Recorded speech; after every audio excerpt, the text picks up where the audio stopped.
Let me tell you of the days of high adventure.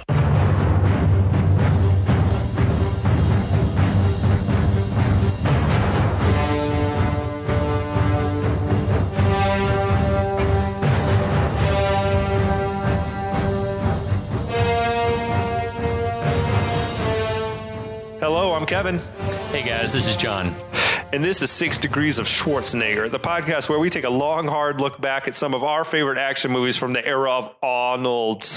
Schwarzenegger is the icon of the genre, and we're taking a deep dive into some of these 80s and 90s cult action movies and breaking them all the way down. Everybody loves a winner. Everyone can see that I am. Everybody follows the leader, baby. Cruising down the streets of Siam.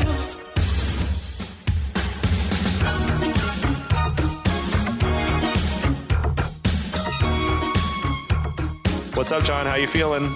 Brother, I'm feeling good. How are you feeling? I'm feeling lovely as hell. I'm doing great. I'm feeling good as hell.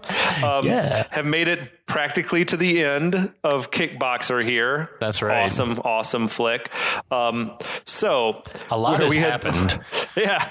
Previously on 6 Degrees of Schwarzenegger. That's right.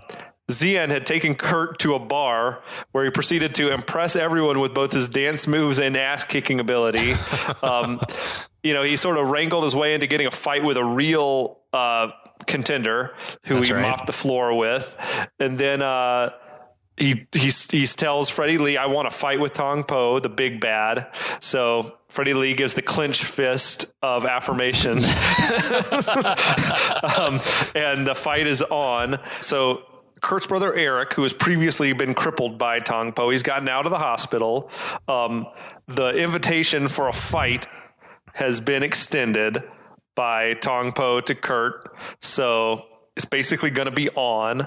Tong Po, in a bit of strategy, I guess, has abducted Mai Li and assaulted her, and then I guess released her. Yep. That sort of brings us up to the moment, I think. Let's get back into the plot here. Where are we? So we open on Kurt training on his own at Stone City, where most of the movie's best shots are at this temple. And the eagle pays him a visit, and Kurt finds him sitting in front of a Buddha statue. He and the Trying eagle to get my good eagle call, and I can't fucking do it. Hold on. Let me just keep going. Keep trying. I think it's the bourbon. Yeah, that's good. Yeah, so he and the eagle stare at each other. He names it Sharak. Then Kurt It is bows like to- some Beastmaster shit. Then They're Kurt like bows to the Buddha communicating. I guess that's what they were doing. No one They've mind melded. ever since Kurt ate the cobra heads, he's been seeing and hearing weird shit. So I blame it on Taylor. I'm ticked they never explain any significance of what the eagle symbolizes, or if it's anyway. I have no idea. So He's become one with Thailand, I think is what it means. Oh, I get that. So yeah, maybe I can't either. But I was going to say maybe he's like one with nature, one with his surroundings, one with his He inner became one self. with Mai Li in the last chapter. Oh, he made it with her in the jungle. Meanwhile, back at the ranch, Eric is doing some kata in his wheelchair, which I actually thought was pretty cool. He's like trying a different path, and I respect that. He's like, my brutal, brutish way of doing things before wasn't working, so now I'm going to try a gentler way. I think that's pretty cool. But Freddie Lee's main goon and some other guys are sneaking up the driveway. Yes. And so Eric sees them, and they give chase as he tries to get away. Eric, Shan's booby traps, and Kiki manage to take out several of the goons. Eric's still strong as fuck, which is great, and lights one of those dudes up immediately. Yeah. He's still really strong. As Kiki attacks one guy, a goon gets the drop on Eric, at which point Freddy's lieutenant, the photographer, runs up, dumps Eric out of his wheelchair, and pulls out one of his throwing knives, which he throws at Kiki. Motherfucker. No, that's some bullshit. There's nothing like seeing somebody hurt a dog. There's nothing like it. That's the ultimate, hurt a person, you can understand that, but to hurt an animal, that's an unforgivable sin. Yeah, it's like you've stamped your ticket yourself to hell. You know, when this guy gets it, it's going to be unpleasant. Yeah, you're getting it with a cement truck or something. It's going to be bad news. So the bad guys leave Kiki lying in the dirt, and they drag Eric away. Taylor arrives and sees the aftermath. And then a moment later, Kurt, Xian, and Miley return. That had me wondering, like, where the hell was everybody? Taylor is always doing coke, a deal, or a hooker. Yeah, he was off scoring drugs. But the others, I don't. Kurt, Xian, and Miley, I'm just like, you guys are all gone off somewhere. Maybe it was that after dinner. Yeah, and why wasn't Eric invited? Yeah, it's just it made me wonder why he was left alone, other than that it was just convenient for the plot. Like, yeah, maybe they decided to run down to this, but they didn't come back with anything. So yeah, I don't know. So Taylor explains that this is the work of Freddie Lee when Kurt's like, what happened? What the hell happened? Kurt asks if Taylor was there and said it wouldn't be a surprise to him if he had been and just let the bad guys do their thing. That's fucking cold. Yeah, Kurt, that's fucked. Like, Taylor explains, though, this is Freddie Lee did this. That's your bro. He just lashes out like, you think I would have let him do this if I would have been here? And he's like, you've done it before. It's like, fuck you, dude. Yeah, his first reaction is to like lay into him and say, well, this is probably your fault somehow. Like, wow. Kurt still got the mind of an immature teenager, I guess. Xian tells Taylor that Kiki is alive. Thank God Kiki is alive. And that they need to go to the town doctor like pronto. And then tells Kurt that this is all of this mayhem is to ensure that he won't win against Tong Po. This is his mental and emotional warfare. Yes. And they've got a hostage, and if you win, they'll kill him. That's pretty... Yeah. So again, Kurt is pleading with Taylor, like, help him find Eric or help him find where is Freddie Lee to lead him to Eric, I guess. And Taylor says no, flat out. Why? And then Kurt lays into him like, all right, go ahead, be a chicken shit all your life. And this particular time, I feel like Kurt's anger at Taylor is like a little more justified because Taylor seems like he's way more into helping Kiki make it to a vet than he is in helping to save Eric's life. Yeah, well, maybe Kurt should have thought about that and finished vet school, and then we wouldn't be in this mess anyway. He could have patched Kiki up in no time. Oh, I don't understand because Taylor now, he knows the score. He knows who they're dealing with, and they've got a hostage. So I just don't understand why Taylor at this point would be like, yeah, we're not doing this. No. Yeah, I don't get it exactly. At the same time, I would even say Xian is like, come on, Taylor, let's go. We need to get this dog to the doctor. And I'm like, Xian, come on, man. You fucking know that. I mean, I would hope you value any human's life over the life of your animal. Yeah. But I don't know. Anyway, maybe Xian's looking at it very fatalistically. It's like, we can only deal with one of these problems right now, and that's the dog, and we'll deal with Eric after the dog. That's true. And, they're going to be up against an army, I guess, trying to get Eric. Yeah. So they load up the injured Kiki in the van and prepare to leave, and I'm just glad Kiki's alive, you guys. Yes, to tell you the definitely. Truth. As they're about to leave, Miley confronts Taylor and tells him that he has to help Kurt. She confesses that Tong Po raped her, but that she didn't tell Kurt because his mind must be clear for the fight, and she pleads for him to help find Eric. Yes. And Taylor sort of shakes his head and drives off. What will he do, Kevin?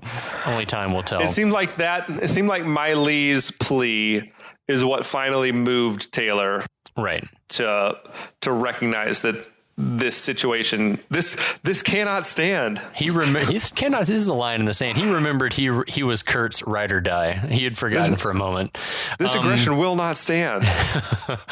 Cut to the underground tomb. Assholes are smashing glass with hammers and securing it in a lockbox. Mm-hmm. We get a zoom out that shows the whole setting. Isn't it? Yeah, it's like boom, boom, just like immediately from one thing to the other. This movie keeps it moving. Like they're just like, all right, it's fight night.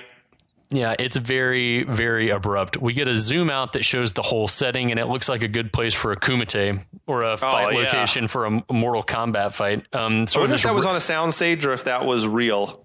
I think it's probably a soundstage. Probably. Yeah. But it's anyways like this red circular ring. There's lots of torchlight. So this is the ancient way we gather in the underground tomb. In the old underground tomb. That's right. Xian hands Eric's damaged championship belt to Mai Li. Kiki's there, so the vet did their job. That's good. Yes, thank God. Thank God. Tong Po enters and the crowd chants his name a la Chong Li in Bloodsport. Yeah, dude. The bad guys all look pretty confident. And why wouldn't they? Honestly, they're holding all the cards. This seems like one of those situations where like the crowd feels compelled to cheer for him. Like they need to appear to be loyal to the warlord or whatever. Because I wonder, the same with Chong Li, like why is the crowd so behind this person who's clearly a bad guy? Bad, yeah. That's a good, well... Maybe it is a thing of, well, maybe they're front runners. They want to cheer for the winner. Everybody loves a winner. It's like in wrestling when you cheer for the heel. Professional wrestling, it's fun. People cheer for the heel sometimes, even if they've killed someone. Apparently, yes. We see Freddie Lee, who gives another Finch Cliff of affirmation. Master Warlord is there. The gang is all here. Tong Po and Kurt have a stare down, but meanwhile, it's pretty epic. Yeah, they're like looking like it's. Staring daggers at each other, staring glass encrusted fists at each other. Meanwhile, at an undisclosed location, bad guys are holding Eric captive in a warehouse. And I feel so bad for poor Eric sitting dejected in that chair, how far his star has fallen over the course of this movie. Man. He's helpless. He can't. That's got to be rough. Like he to was know on that top even of if the they world. all dropped, even if every bad guy just dropped dead, you're still stuck there because you can't go anywhere. Like you got no mobility. He could crawl, I guess, or I don't know. Yeah. He's still a strong guy, but man, yeah, it'd be a time.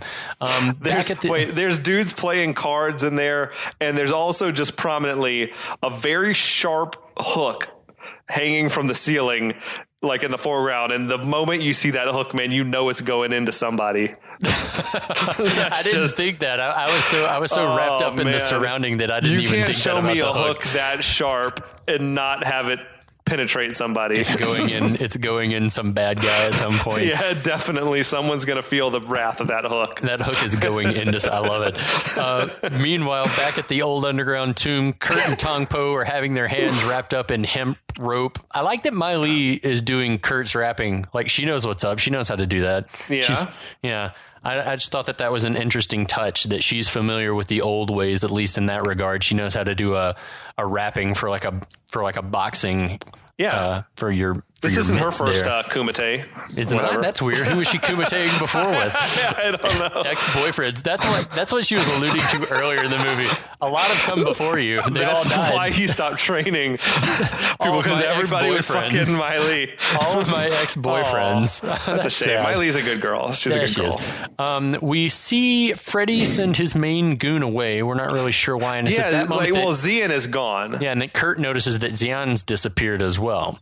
That made me wonder if Freddie Lee noticed that Xian was gone and that's why he sent him off, or if, because it seems kind of like cruel for Freddie Lee to let his guy come and watch the pregame and then like, all right, the fight's about to start. You got to go now. Now go handle that other stuff. Or maybe he was just, yeah, that's a good point. Maybe he noticed. Yeah, that's what I'm hoping, is that he noticed, hey, Xian's left. Like, you go make sure everything's okay at the warehouse. Whatever. Kurt and Tong Po dip their hands in the resin and then the broken glass. I remember this scene so vividly, but rewatching, I feel like from when I was a kid, but I feel like upon a rewatch, that Tong Po could have gotten some better coverage with that resin. It's just like sort of on his knuckles, and it looks kind of unevenly distributed with more resin on his knuckles. But then when he pulls his hands out, the glass is all over it, so it looks pretty well covered. He did it the right way. Tong Po licks the broken glass, because of course he does. That is fucking psycho, but also epic. But also, does he not like food? Like, what the hell? Like, oh yeah, dude, I can't even imagine. But that's like the ultimate psych out move, isn't it? It gives me shivers just thinking about it. Kurt does not seem the least bit phased, which that's great for him. I'd have been like, oh. And Kurt's like kneading his hands in that glass like it's fucking bread dough or something. I want some bread. As they walk away from the glass, Freddie Lee walks up and tells Kurt if he wants Eric back alive, he better give the crowd a good show. This is weird. Which means the fight's got to go the full duration. But it's what's weird to me is Kurt's reaction when he tells him, you want your brother back alive? Like, Kurt reacts as if he's surprised to learn that Freddie Lee even has his brother. He's like, my brother. And like he didn't know already that Freddie Lee's the guy who's got him. Do you think just that weird was on to me. purpose, or do you think that that's Van Damme? I think Van Damme's trying to do a little too much. Like my brother. But yeah, he says, let Tong Po punish you all the rounds. You must last to the end or brother die very slowly. You understand? And it's like smack, smack, smack on his face. I don't ever touch my face ever. I would have been like, he would have drawn back a nub. But then the weird maniacal laughter. The maniacal laughter. And that's like, man, Jim Cummings is just the voice actor who did this was crushing it. Yeah, he is annihilating the game. Kurt is wearing, I'm not really sure what. It's like a weird loincloth with side flaps and nothing else but his pecs and abdominal sheath tip top. Oh my God, man. I'm telling you, Van Damme's physique, holy shit. Well done, Jean-Claude. He's perfectly sculpted, like fucking from marble. Yeah. It's anyway, pretty remarkable. A dude flips an hourglass, another guy bangs a gong, and on we go. Round one is starting. Yes. I love this whole idea of Tong Po, like Babe Ruth-like, calling his shots is kind of brilliant as far as this fight choreography goes. But Tong Po calls a shot each round. So he taps his knee for the first round, basically saying, all I'm going to use is my knees to kick your ass. Yes, it's fucking awesome, dude. And then he immediately starts batting away Kurt's weak attacks. He beats him up using his knees exclusively. Question for you. Yeah, sure. Do you think that Tong Po knows that the fight is fixed? I think that Tong Po would have an issue with that, but also I don't know. I agree. It's not honorable to beat this guy who's not fighting back. Yeah, but I think if anything, Tong Po might have. And just as far as that goes, he wants to beat a guy at their best. So that's interesting. But how would he not know when the entire rest of the criminal organization knew? I don't know. That's a good question. I will say the things that they're fighting in, the little loincloths, they don't leave much to the imagination. No. There's plenty of ass on display. So there's just this sequence where Kurt spends a lot of time rolling away, giving us a view of Van Damme's ass. Plenty of his ass. Like, why didn't he just stand up? I don't know. Instead, he's got to roll and show that ass. There's just a lot going on. Tong Po just starts wailing on him with his knees. Yes. The same kind of punishment that Eric took in that very first fight in the movie. But we know Kurt's done his training. He can withstand some blows to the abdomen. That's right.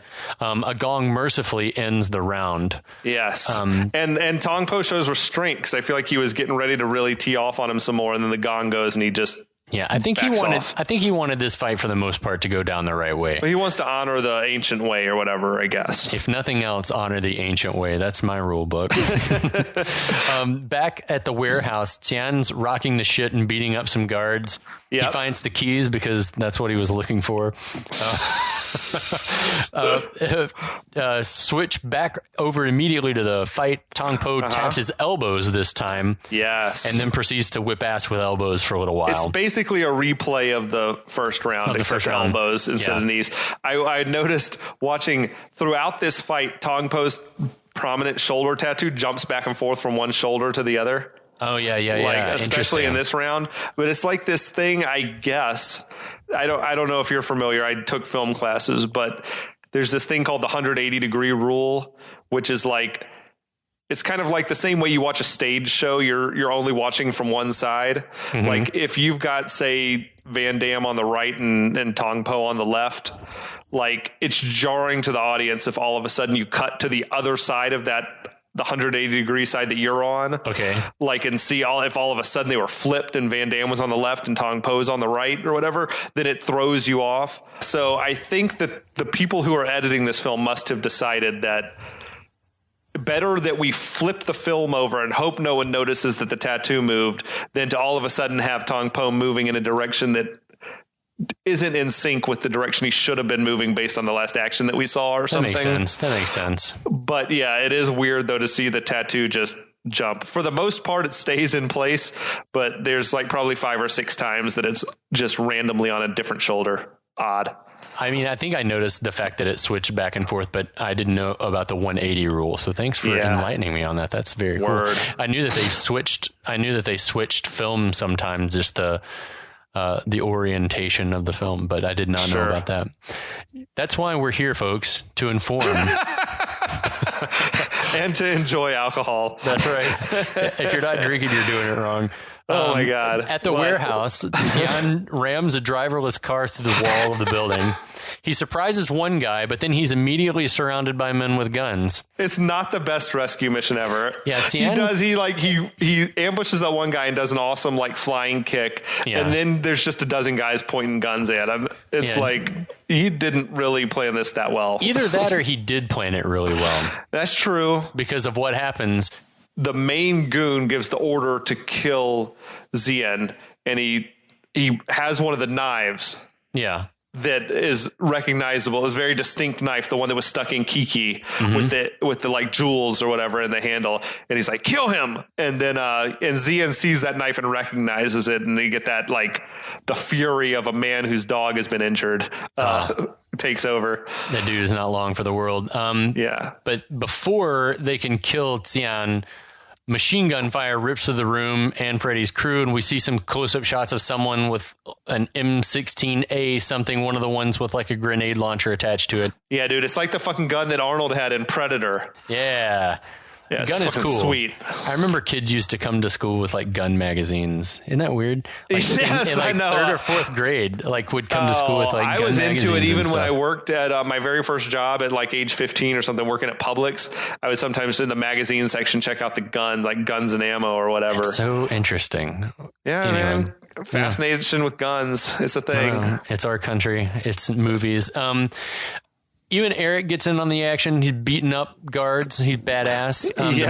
The mystery gunman's launching grenades, blowing shit up. Dude, Eric's legs are clearly moving during this part of the thing when he's beating people up from the seated position, but he's definitely shifting his legs around and using his legs for leverage and stuff. It's not great. The mystery gunman is revealed, and it's... surprise, it's Taylor, you guys. Holy shit, what a shocking twist. Your man Taylor with the arms dealer is here. And he even gets a kiss-off line, which is cool, if not a little long. Sorry it took so long. Xian asked him what took so long. Sorry it took so long. Traffic was a mess. There's a big fight in town. I love that line. Didn't we use that line in a movie? Didn't we use that line in All Fours? Did we? I feel like it was in the script. It might have been cut out. I don't know. I definitely have incorporated that in a script that I wrote. Oh, that exact quote. That's was awesome. A total non sequitur. I don't think it made any sense in the context of my thing, but that's paying homage to Kickboxer was important to me. It's an indelible part of your childhood, and it makes sense. So the main henchman tries to get away, but Xian's not having that shit. You don't get to escape after what you've done, sir. And so that aforementioned hook that you described now comes into play. Oh man. Castration by hook was vengeance for Kiki. Where do you think that hook went? I think it went like up in his taint. I think that it hit him in the dick and like ripped all the way through his perineum. So it went into the front. It went in the front. It went in his dick hole. It went stem to stern. Oh man! Literally, he's lifted up off the ground and he's flailing. It is intense. Yeah, we don't feel his pain. We don't know if he dies, but we feel like that was at least for now, a fitting punishment. Yes. Back at the fight, we see Tong Po now tapping his fists, which means you can guess what it means at this point. The glass-covered fists. That's right. The stakes are getting high now because, his fists are covered in glass. Tong Po is cutting Kurt up. Ooh, and he's slicing and dicing. It's really gross. When he slices Kurt's belly, that's really unsettling to me. Even though I feel like there'd be a lot more blood than they actually show in this part. Oh, I agree. But I also felt like Kiki the dog was watching all this go down and seems rather just like mellow and unimpressed. I mean, I guess Kiki is injured still. Kiki's on drugs. But like, honestly, I think if a dog saw a person that the dog was fond of being decimated, then the dog would try to interfere, like would try to jump in the ring and attack Tong Po. What about if the dog is on drugs? That's like true. The dog painkillers? might be sedated. He's definitely probably had surgery. Yeah. Yeah, we'll go with that. Kiki's on Cobra heads at this moment. Dude, blood flies on Freddie Lee's face, who clearly is into it. That dude's a freak. He's a freak. Fucking creep. Then Tong Po uses Kurt as a punching bag right up until the round ends. And I just want to say, he hits him with like probably 50 unanswered punches to the gut, to the face. The punches to the face. Like when we finally see Kurt, I would imagine that he should look like what Jesus looked like in Passion of the Christ. Just like ribbons of flesh hanging off of his body. His face should look like fucking ground beef or something after that that's shit. so rough. But then we get maybe he looks the most still pretty though. He's like he just, seems it's sort of red around the cheeks, kind of. Yeah, his face should be cut to the bone. Yeah, and like bones broken, likely. Yes. Unless Tong Po was holding back just enough that it would cut and not cause any like deeper damage. But anyway, then we get maybe the most savage line of this entire movie. Tong Po says in some sort of unearthly, inhuman sound that he intimates that he raped Mai Li. He says that, he tells Kurt that he bleeds like Mai Li. Oh, that's rough, man. Yeah, dude. And then Kurt freaks, rightfully so. Van Damme lets out like the trademark. No! Kurt goes to his corner and demands to know the truth. Mai Li can't bear to say it. And then we cut over to Tong Po, who gives that super sinister, evil laugh. Yes, he's So definitely crazy. He's reveling in his own evilness, enjoying the mental assassination that he's trying to inflict. And it's on like, all poor right, Kurt. we get it. He is the devil. Yeah, 100%. We get it. I'm convinced. And then as the next round is beginning and Mai Li can't get the words out, she does tell Kurt that she loves him, which I thought was like, that's heartbreaking. And like Van Damme actually does a really good job on his face here of just like, I don't even know how you overcome something like that in that moment. Because he's still got to go out there and lose the fight, right? Yeah. Like he's still under orders that he's got to give it away. Terrible. What else is weird, as you say, Van Damme's performance is like pretty solid in this without words. The guy can emote. Yeah. He just has a hard time acting. He has a hard time fighting his own accent. He can win every fight except the fight against his own accent. The fight against himself. Yes. He could beat any opponent he faced except himself. Oh, poor guy. I love Van Damme. I do too. I do too. As they step back in the ring, Tong Po gestures that he is now prepared to use the full arsenal. And I feel like I used to do this. I still do this to some people. Just like tap the elbows, tap the knees, and then tap the head. And then gesture like, what's up? Like it's the what's up gesture at the end. They're like, okay, here it comes. That always made me laugh. If you were about to get in a fight with someone and they did that, it's just time to turn around and walk away. I would laugh my ass off. I would laugh so hard. If I was about to get in a fight with someone and they did that, I would giggle my ass off before probably being beat to a pulp. Just then, Eric whistles loudly from the cheap seats, which stops all of the action, and he begins the Nuksu Cow chant. Again, awkwardly, the timing is a little off on the chant. Right, but the crowd is instantly and inexplicably into it. Do you buy that the crowd just turned on a dime? Well, it was kind of like the crowd in Rocky IV. Like the crowd in Moscow just all of a sudden went for Rocky. It was that he was showing that guts. He was showing those guts. He really was. Yeah.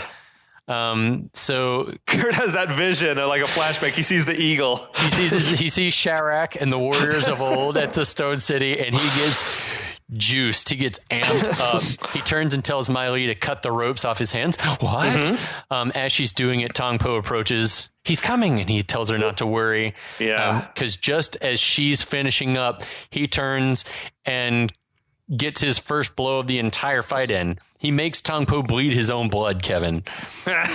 This is the bit of Van Damme choreographing his own fights that I don't really like. Yeah, is that agreed. He doesn't ever seem to want to have his opponent be any sort of a match for him. In an even fight, no one can touch him, whether it's Frank Dukes or fucking Lionheart. That's what I was thinking. It's like, I guess because Tong Po hadn't needed maybe ever in his career to fight defensively, that all of this came as some sort of a shock. Yeah. But either way, whether he's either suddenly terrible or Kurt went absolutely Super Saiyan, more likely the latter, just that. It's a combination. Damme, his thing is that he's always just eminently better than any of his opponents. Yeah. Like the only way that an opponent can ever give him a good fight is if they're cheating. Right. Which I'm like, come on. I mean, you get the Rocky fights and they're always sort of back and forth. Yeah, I mean, it's not just like punches. he comes on whales on somebody. Oh, there's so much Van Damme doing Van Damme things in this scene. Freddy suddenly notices Xian next to him and goes to leave, but he gets stopped. There's that one part in every high stakes Van Damme movie where he kicks a person back and forth several times without changing legs or without toe tapping to get back on the ground. This was like hyper speed, but there was also a lot of slow motion mixed in and a lot of prolonged Van Damme screaming after he had delivered a punch and staring at his own fist. Ah! Yeah, Tong Po is knocked from the ring. Taylor stops the timekeeper from ending the round. See, that moment bothered me too. Yeah. Like in a better film, you would let that round end. Yeah. And then maybe you have the final round where it's somewhat of it, where they can both come out on even footing. Tong Po ready to face the full might of Kurt. I agree. But no, the good guys are cheating. Yep, I completely agree. So Kurt taunts Tong Po to get up. Freddie Lee is yelling at Tong Po to get up and fight. Everyone's yelling at Tong Po. Poor Tong Po. Not really. Fuck that guy. Then Tong Po comes back into the ring with a torch. A ringside torch. It's unclear to me whether in the old way, like fighting is to the death. The rules were vague, apart from the accoutrement that would be used. Dude, with the broken glass, I gotta assume that, anything could happen. Is grabbing a torch okay? That's poor form, right? It seems completely off the rails. And if so, why does no one, if we know the rules, and the rules are just fight to the death with hemp and glass, why doesn't someone stop him, do something about it? There was no referee in this fight, right? Yeah, it was just the two men. But there's no honor in winning by coming back with a torch. I'm always curious about protocol in these situations. Like, the good news is that it didn't even matter. It's like he didn't have a torch because friggin' Van Damme just does a flying kick. Well, he does that double punch to the midsection and then kicks Tong Po back out of the ring. I love the double punch to the chest. Yeah. And then he beats him up against that pillar, which you can tell is not real stone because it's kind of wobbling a little bit. It is. It's like visibly wobbling. Dude, I will say it was pretty funny when he took that slow motion kick to the face. Like he's snarling and then he just takes that heel right in his mouth. Like that's the one that knocks him out of the ring. There's just so much Van Damming during all of this. So he KOs Tong Po with that kick. That wheel kick up to the face and then turns ever so slightly to kick Freddie Lee as well. That was a sweet move. I liked it. Freddie Lee gets off light in this movie for my taste. Well, yeah, because we assume that he still is paid off the police and he's going to get away with it. I guess maybe Master... Well, no, maybe Master Warlord's going to kill him, right? Master Warlord's probably going to have him killed. Okay, fair. I don't know because I never saw any of the sequels. Because now there's a thing where when Kurt goes walking out of this shot, before the shot cuts away, the unconscious Tong Po picks his head up really quickly when I guess he thought the shot was over. He's just clearly Michel Kesey, I guess. Yeah. We'll cease to call him Tong Po. But anyway, it's just a goof. Did you yell cut? I didn't hear. It's very loud in here. All right, we're good. So then the scene sort of devolves into lots of love and handshakes and hugs and lots of unanswered questions. And it feels so weird to just end it with all of them hanging out at ringside. Am I right? I feel like in the world that we've been presented with, this is where Freddie Lee's got goons there that kill them all. Right. It's not just we can now just hang around and celebrate. Unless Taylor is back there with his guns, but he's not. He's up there yucking it up at ringside. Yeah, they're dapping each other up and like fist bumping, and the ending is abrupt to say the very least. And we're played out by the song "Never Surrender" by Stan Bush again. Just fucking killing it. Never surrender. Like, why did it have to end so abrupt? I mean, they couldn't decide what would happen to everyone? Are the Sloans going to stay in Thailand? Did Kurt reciprocate Miley's love, or was it not as serious for him? Was he just looking for a bone? Like, one has to assume that there would have been swift retribution, like you say, from Freddie Lee and Master Warlord, so it wouldn't be safe for anyone to be down there just like chilling at the rings. There's so many questions. Did you ever see any of the sequels? No, I've never seen a single one of them. They may as well not have existed. The second one, I liked it when I was little, but it's fucking terrible. Right. But they do answer some of the questions. Like in the first 5 minutes of the movie, Eric and Kurt are killed by Tong Po. Okay. Neither actor, I don't think, returned. They had sort of a Van Damme lookalike. Okay. And Tong Po kills them both. Do you remember how? Yeah, he shoots them with a gun. So now but then by doing that, he eliminates his chance at regaining his honor in the ring. So now Tong Po and his handlers, who's not Freddie Lee anymore, there's like another dude. Actually, it's the dude who played the main bad guy in the Mortal Kombat flicks. Okay, the guy that played Shang Tsung? Yeah. Haruyuki Tagawa. Oh, nice. And they come to America to fight the last remaining Sloan named David, who's played by Sasha Mitchell. I do love some Sasha Mitchell. Yeah. Who is Cody from Step by Step. Oh, that's usually just playing a stoner. But Michelle Kesey actually did return and played Tong Po again, and Dennis Chan was in it as Xian as well.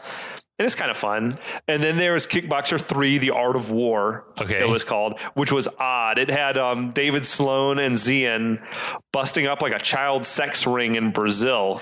What the hell, man? As I recall, it did not have a whole lot of kickboxing in it, but was more just like a shoot 'em up with a little bit of fighting.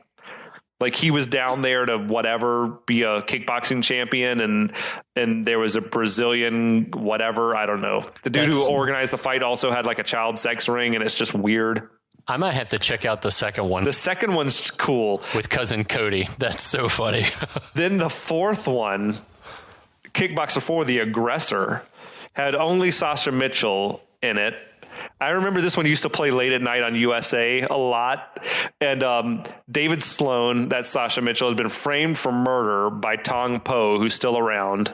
Jeez, man. Who had also kidnapped his wife. It's like a bad penny. Yeah. Tong Po is now played by a different actor in this movie, but he's basically a drug lord living in Mexico because that's the next logical step for his character's arc. And he's staging a big fighting tournament. So the DEA says that they'll free David Sloan from prison for the crime he's been framed for if he'll go and enter the tournament and get Tong Po for them, since they don't have any jurisdiction to go in Mexico and do it themselves. So there's a lot of that's sort of like Bloodsport meets Mortal Kombat meets just. Yeah, it's fucking weird. Very weird. But he goes, you'll never guess that David actually does free his wife and busts up Tong Po's drug ring. But Tong Po does escape. Again, like setting up. And then there was actually a fifth one that I've never seen that has nothing to do with any of the others and no returning actors. I don't know anything about that one. They need to bring it back. But well, they rebooted, right? Have you watched any of those ones on Netflix? No. They got Van Damme in there kind of playing the Xian role. Really? Yeah, they're really dog shit though. They're really dog shit. The first one, the only thing that's cool is that Van Damme's in there. I've never seen, like I say, any of the sequels, but if the second one is of any merit, just because Cousin Cody from Step by Step is in it, that might be one of those that's good fodder for a 6 Degrees blind taste test, which we're eventually going to be doing. We're going to be doing episodes where only one of us grew up liking the movie when we were kids, and the other of us won't have any clue what's happening, but we'll have just seen it recently. I'm into it. We'll look at it with two sets of eyes, one person who grew up with it fondly, and then another person who can look at it objectively and say, no, this is hot garbage. Yeah, I like it. The first of the 2 Kickboxer reboot movies that are out there. The first one's called Kickboxer Vengeance, and it's sort of a rehash of the story of the original. Okay. The evil villain is Tong Po, played by Dave Bautista. Okay. Who's like interesting. in the Guardians of the Galaxy movies yeah. and in that James Bond flick. He was a WWE wrestler. I don't know why he's Tong Po. He's far from Asian. So was Michelle Kesey. And then there was one called Kickboxer Retaliation, in which the big bad guy was whatever the guy's name is, the guy who played the Mountain on Game of Thrones. Okay. Is like the big bad that he's got to fight. Sven or Olaf or Leif or whatever his name is. Something from Viking stock. Yeah. Yeah. Jesus. Dude, before my phone battery dies here, I want to talk about a couple of other little things, little side tangents. All right. All right. Who wins in a fight between Kurt Sloan and Frank Dukes? The same guy. What do you mean? They're the same are person. Literally the same character. I feel like I don't even know. I'm going to say Frank Dukes does because he has special forces training in addition to martial arts. That he is military. See, I was sort of feeling like maybe Kurt Sloan's like got the magical whatever the fuck going on. He's got the power of the eagle. He's harnessed got flying eagle powers. And then the other, who wins between Tong Po and Chong Li? I want to rank the whole pecking order. I think Chong Li. I think Chong Li also. Yeah. I think he's smaller, more compact, and I think Chong Li wins. And I would love to see that fight though. That's like some fan fiction, like whatever dream matchup shit. Batman versus Superman, even though that actually happened. But I love the story you told earlier about this movie being released in Europe under like that Karate Tiger 3 title, which is just part of a series of movies with no connection to each other. They would just like take an American production and call it Karate Tiger and slap a number on the back of it. Fantastic. Dude, yeah, it's the shit. It was a different time. It was a different time, man. Now everything's globalized. That's right. Yeah. Oh my gosh. That's Dude, amazing. that was another one. We talked about another one. Yeah, we did. We made it all the way through the end like we always do. This is Van Damme at his finest, dude. This was peak Van Damme. This and Bloodsport. Yeah. That was as good as it was ever going to get for him. It was literally all downhill from here. He went on to more money and bigger budgets and everything like that, but I don't know that the movies were ever any better. I can say without hesitation that they weren't. You said you never really watched Lionheart much, did you? I don't know. I mean, I've seen bits and pieces of it, but I don't remember ever watching it all the way through, even on like TBS and stuff. Yeah, man, for sure. I mean, because I remember watching it. I just don't remember like it as vividly as these others. Now, like even less vividly than Cyborg, which I remember quite well. What about Time Cop? Time Cop is one that I barely remember also. That was good. Sudden Death? The one that was during like a hockey game? Was that the one with Damon Wayans or Wesley Snipes? Which one's in that? No, Powers Booth was the bad guy. No, but he had like a sidekick. That was Double Team. Dennis Rodman was his sidekick. I never saw that one. I never saw that one either. He did Hard Target, that fucking John Woo flick. He did a lot of damn movies. He was cranking them out, dude. Universal Soldier. Saw Universal Soldier. I like that one. That one would be great for the 6 Degrees treatment. Oh yeah, big time. It's laughable. It's as laughable as it is entertaining.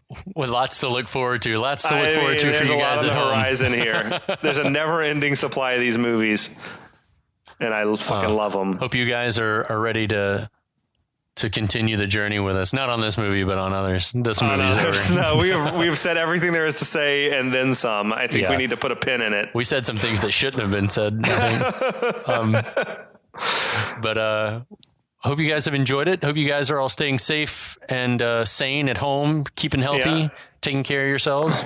Eventually this will all be over, but we'll still be around. So we hope you'll tune in next week for some new content. Yes. If you are enjoying what you're hearing, please tell your friends. Check us out on social media, Facebook, Instagram, Twitter, all that. At 6DOS podcast for your asses. Yeah. So check that out. Give us a like, but more importantly, listen and pass that love along. Tell your friends. Yeah. We're trying to build a community here of people who grew up loving the same shit that we love. Yes. It's good for you. It's good. You Maybe. good fighter. You good. You good. I love it. All right, guys. That is, I'm delirious, but That's Kickboxer, baby. that's Kickboxer. I hope you enjoyed having your box kicked. We'll be back.